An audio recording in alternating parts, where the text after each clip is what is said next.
একবার এক টুপিওয়ালা টুপির ঝোলা নিয়ে গ্রামের পথে বের হল। সে গ্রামে ঘুরে ঘুরে টুপি বিক্রি করতে লাগল। গ্রীষ্মের দিন প্রচণ্ড গরম। দুপুর হয়ে আসল। ঘুরে ঘুরে টুপিওয়ালা বেশ ক্লান্ত হয়ে পড়ল। সে একটা বড় গাছের নিচে বসে বিশ্রাম করতে লাগল। একসময় সে তার টুপির ঝোলা পাশে নিয়ে ঘুমিয়ে পড়ল। ওই গাছে অনেক বানর বাস করত।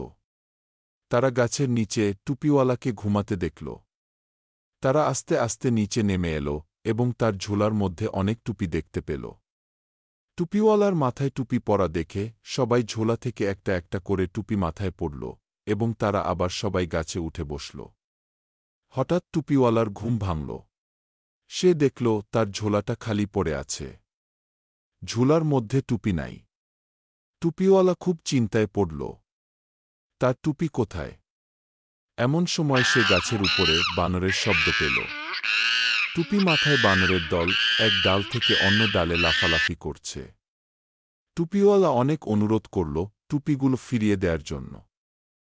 কোনো কিছুতেই কাজ হল না। টুপিওয়ালা বানরের আচরণে খুবই রাগ হল।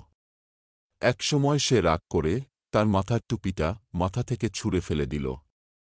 এ কাণ্ড দেখে সব বানররা টুপিওয়ালাকে অনুকরণ করে তাদের মাথা থেকে টুপি নিচে ছুঁড়ে ফেলে দিল।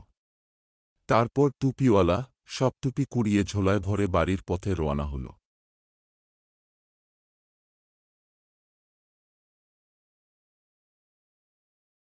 এই গল্প থেকে আমরা কি শিখলাম? বুদ্ধি থাকলে উপায় হয়।